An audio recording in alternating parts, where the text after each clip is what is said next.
Voilà, donc ici, c'est le cas où on est dans cette zone-là. On est dans cette zone ici. Voilà, donc en fait, voilà, la pile fonctionne en générateur. Hein. D'accord, donc ici c'est positif. Elle fonctionne donc en générateur. Alors le troisième cas, qu'on n'a jamais vraiment étudié expérimentalement, hein, donc c'est toujours la même chose en fait. Je reprends la pile ici. Alors attendez. Voilà. Donc ici on a N, P, UPN, INP. On va avoir INP négatif. Donc si NP est négatif, les électrons vont dans le sens de l'orientation, d'accord. On a toujours la caractéristique donc, qui est tracée ici à gauche en vert. Alors je vais peut-être la retracer parce qu'en fait si on fait un...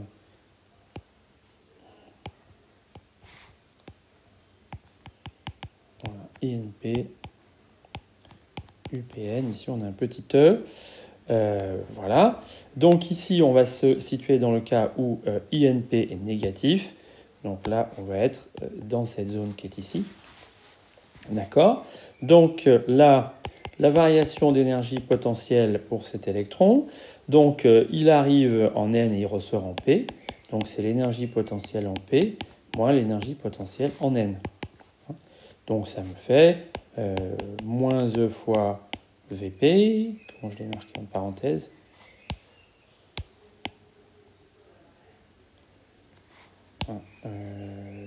Voilà. Moins E fois V en P, moins E fois V en N. Donc ça me fait moins E fois U PN. D'accord. Voilà, donc moins E fois UPN. UPN, c'est positif, d'accord. Donc ça, c'est négatif. D'accord. Donc la variation d'énergie potentielle de l'électron est négative. L'électron perd de l'énergie potentielle, d'accord. Qu'est-ce qui se passe? Donc cette énergie, donc il perd l'énergie potentielle. Donc ce qu'on va dire, c'est qu'il va céder cette énergie, d'accord, à la pile, et la pile, elle va ainsi se recharger.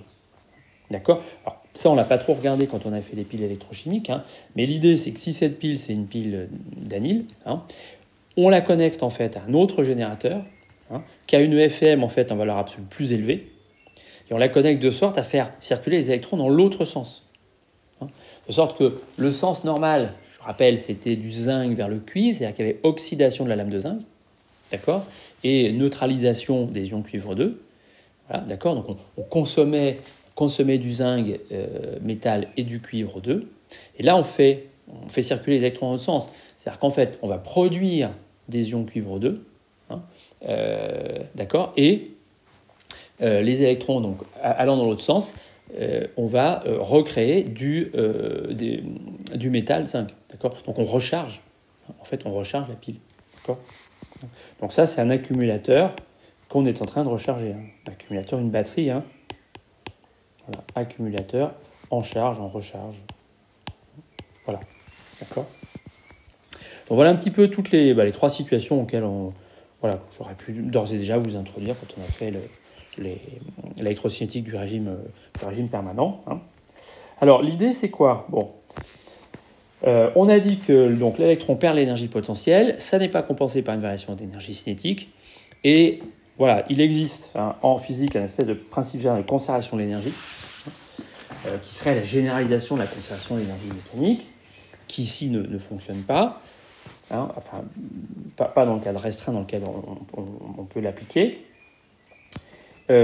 Voilà, donc cette conservation de l'énergie va devenir ici, donc pour un électron, elle va devenir voilà, quelque chose d'un petit peu plus général. Donc l'énergie cinétique, ici, je vais la remplacer par ce que j'ai marqué EDX. Hein. EDX, ce serait l'énergie stockée dans le dipôle et ou l'environnement extérieur immédiat de ce dipôle. Hein. C'est-à-dire que si l'énergie potentielle de l'électron augmente, ce sera forcément au détriment de l'énergie stockée dans le dipôle. Voilà, ça paraît assez logique. Et si l'énergie potentielle de l'électron diminue, à ce moment-là, le dipôle va récupérer l'énergie. Voilà, de cette énergie potentielle perdue.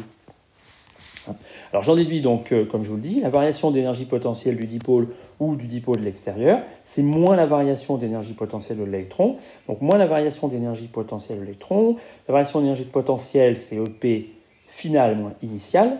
Donc si je mets un signe moins, ça fait EP initial moins final. Et EP initial moins final, c'est l'énergie potentielle perdue. Ce que j'ai initialement moins ce que j'ai à la fin, c'est ce qu'on a perdu. D'accord ?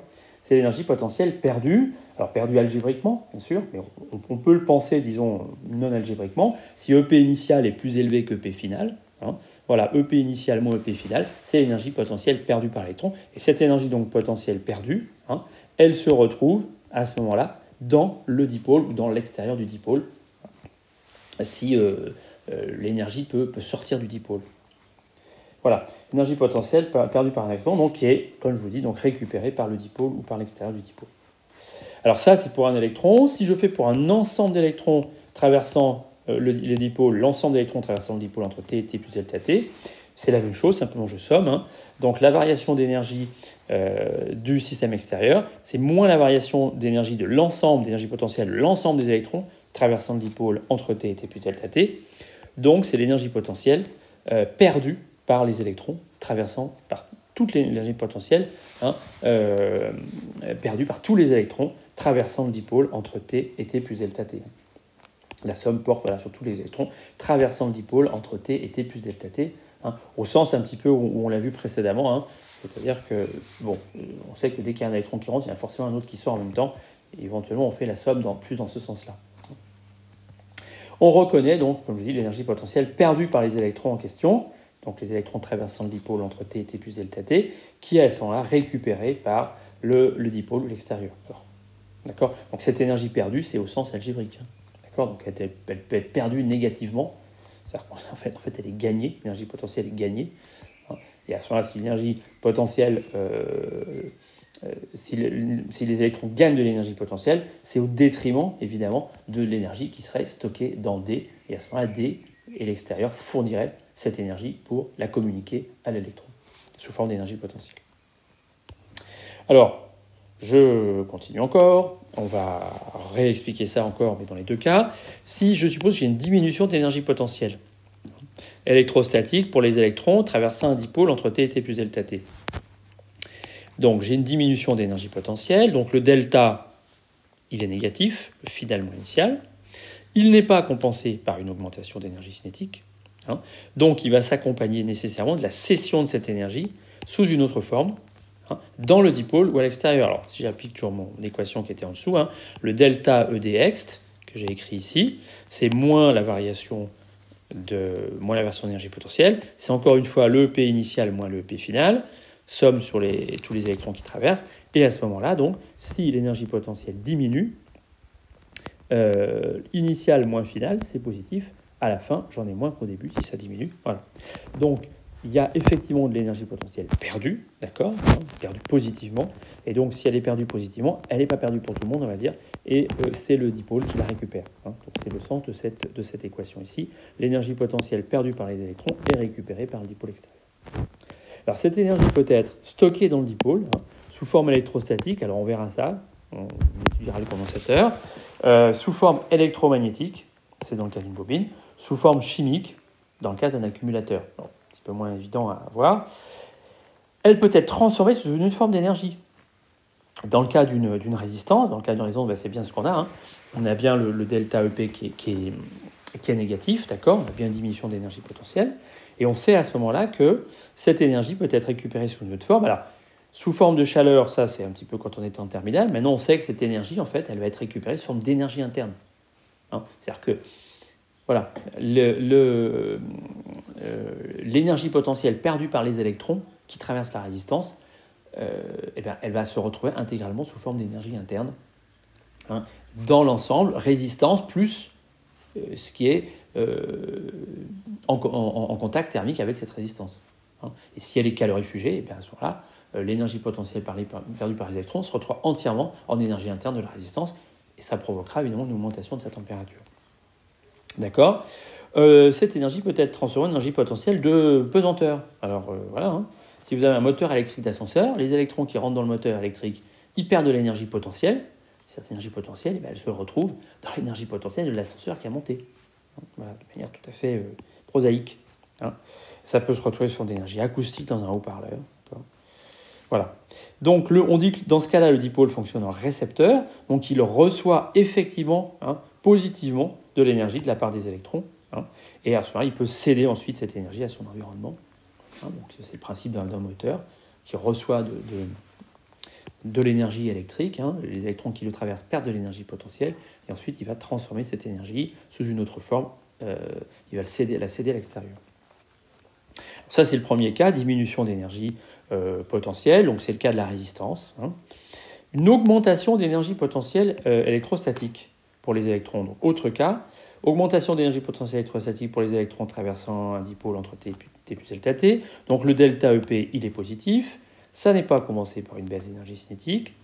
Ça va s'accompagner nécessairement de la cession par le dipôle de l'extérieur de cette énergie. On ne peut pas la puiser nulle part. L'énergie potentielle récupérée dans l'électron, il a forcément puisé quelque part.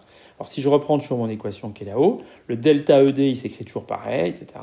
Mais cette fois-ci, comme les delta P sont positifs, ça c'est positif, donc ça va être négatif. Ah oui, ça c'est passé en dessous. Ça c'est négatif. Donc le delta ED, il est négatif. D'accord ? Donc le dipôle perd de l'énergie pour la céder à l'extérieur. Donc ça c'est le cas du générateur. D'accord ?